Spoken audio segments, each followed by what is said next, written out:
नमस्ते, मैं हूँ रवीन गौतम और आप देख रहे हैं ब्लंटली स्पीकिंग और हम चर्चा करने जा रहे हैं साप्ताहिक विश्लेषण शेयर बाजार की कि शेयर बाजार का जो आने वाला सप्ताह है 9 सितंबर से लेकर 13 सितंबर के बीच में कैसा रहने वाला है।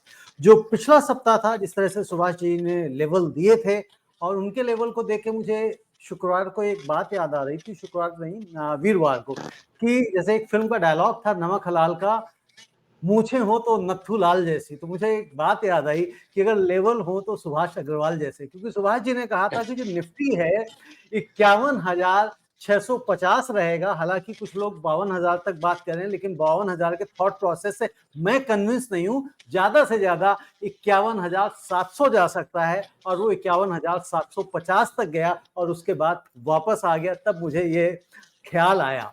तो सुभाष जी से हम सीधे बात करते हैं और समझते हैं कि शुक्रवार को मार्केट में इतनी गिरावट क्यों हुई। सुभाष जी ने 24,900 का लेवल दिया था और 24,801 तक निफ्टी गया था और क्लोज हुआ था 24,852 पे।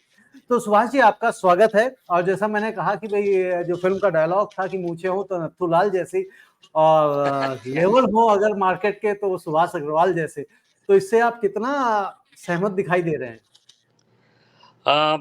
रविंदर जी, देखिए, पहले तो सभी व्यूवर्स का बहुत बहुत धन्यवाद।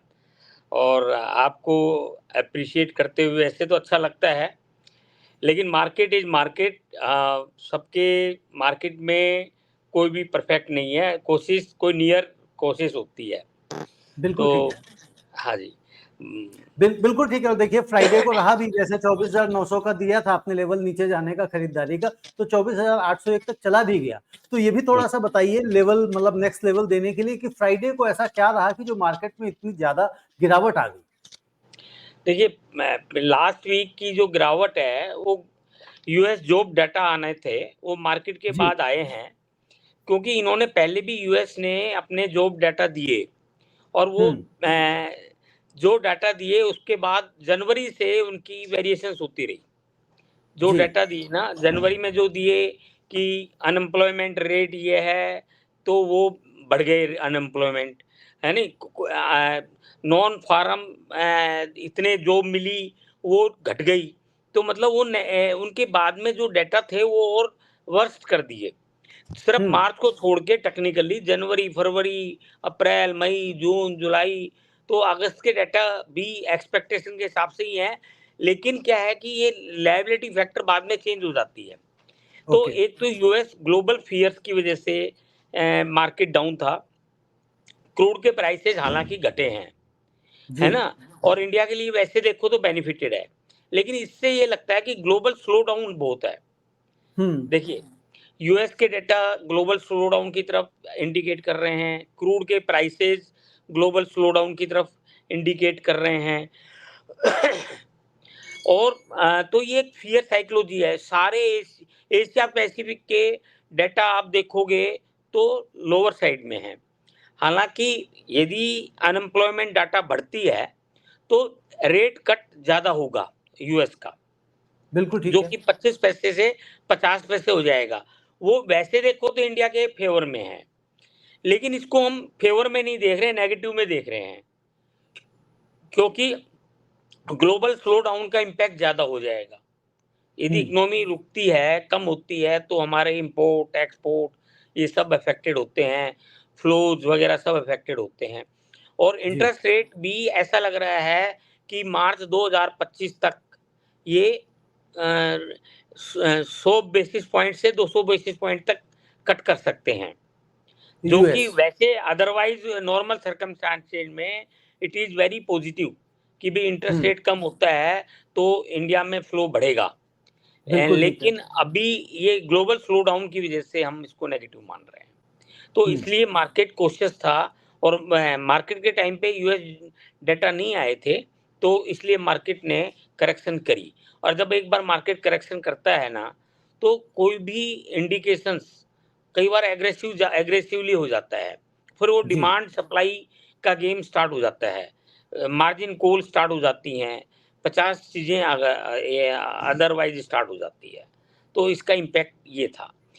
तो इसके इस वजह से मार्केट इतना गिरा। तो अब क्या लगता है कि फिर अब जो नेक्स्ट वीक है इसमें भी और गिरावट आएगी या यहाँ से थम जाएगा और मार्केट रिवर्सल लेगा? देखो, मैं आपको पहले रेंज दे देता हूँ। जी, जैसे 24,852 के ऊपर निफ्टी 50 क्लोज हुआ, जी, ठीक है जी। अब मैं आपको दे रहा हूँ 24,550 से 25,150। ओके। हाँ जी, जैसे ऑल यानी टाइम कि यानी कि हाई। 24,550, यानी कि अभी 200-300 पॉइंट और नीचे जाने के चांसेस दिखाई दे रहे हैं। हाँ जी, दिखाई दे रहे हैं। जैसे ऑल टाइम हाई हुआ है हमारा 25,334, जी, है ना? तो बिल्कुल ठीक। तेजी हम तभी कह सकते हैं जब इस लेवल को क्रॉस करेगा, ठीक है? 25,334 के लेवल को क्रॉस करेगा तभी नई तेजी की तरफ हम देखेंगे तभी नई मार्केट। तेजी की तरफ। अभी मार्केट में ज़्यादा न तेजी है।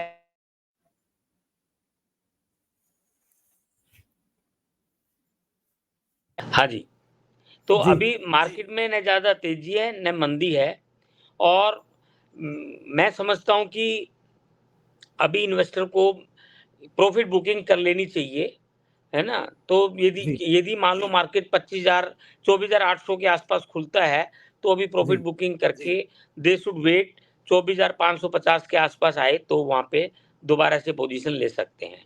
अच्छा, मतलब और नेक्स्ट बाइंग अभी 24,800 के आसपास नहीं है, नेक्स्ट बाइंग जब 550 के आसपास है तभी लेने का फायदा है।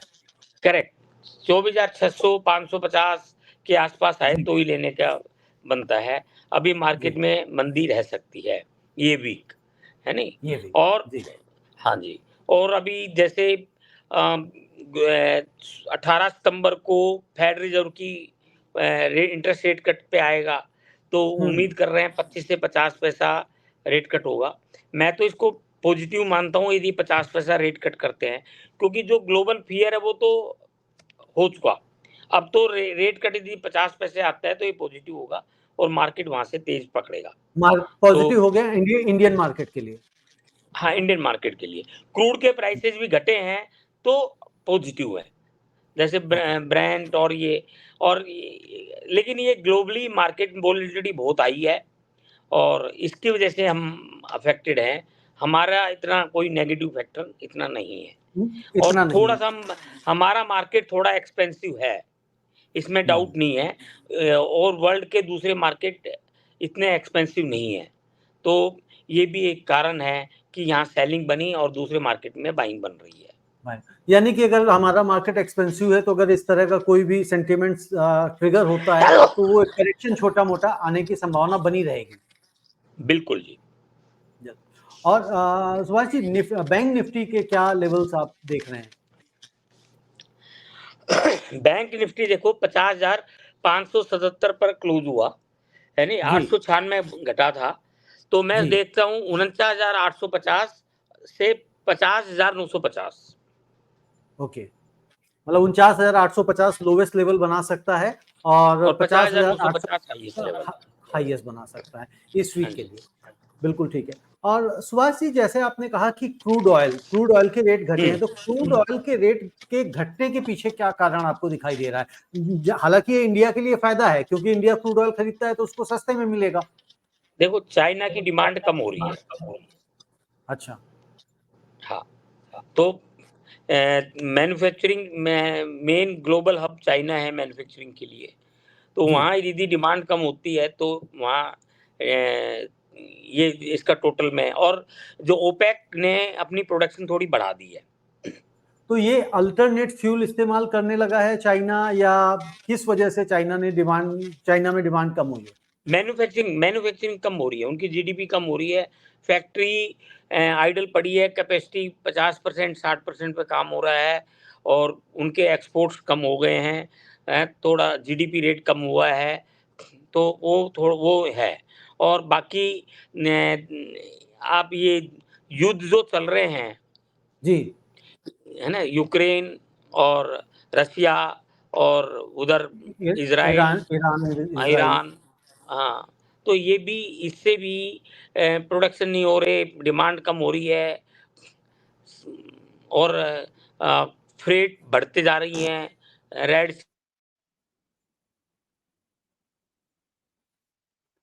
जी, आज ऐसा लग रहा है कि सुभाष जी के कनेक्शन में कुछ बाधा है, और जैसे ही मुझे लगता है कि बाधा अगर दूर होती है तो वो हमारे साथ वापस जुड़ रहे हैं। और ये बिल्कुल सही है कि अगर चाइना के अंदर, चाइना के लिए हमने आज से करीब 6-1 महीने पहले भी सुभाष जी के साथ ये चर्चा करी थी कि भाई चीन में, चाइना में रिसेशन आ सकता है क्या? तो वो लगता है कि जिस तरह से भी सुभाष जी बता रहे थे कि मैन्युफैक्चरिंग यूनिट ठप पड़े हैं, तो उसका आवाज भी नहीं एक आ रही थी। ये है। जी सुभाष जी, आवाज आ रही है आपको मेरी अब? सुभाष जी, आवाज आ रही है आपको? सुभाष जी को आवाज नहीं आ रही है। और तो वैसे मुझे लगता है कि सुभाष जी ने आज के जो लेवल थे वो बता दिए हैं, लेकिन अगर सुभाष जी एक बार और कनेक्ट हो जाए, कनेक्ट नहीं हो रहे हैं, कोई ना कोई टेक्निकल ग्लिच हो जाता है कई बार, ठीक है।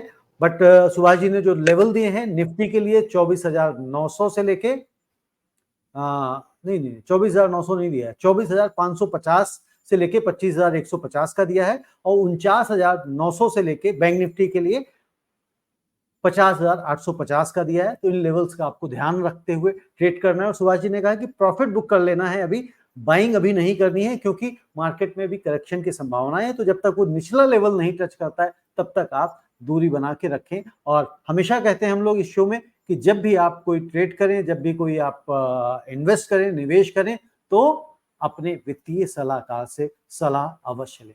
धन्यवाद, नमस्ते।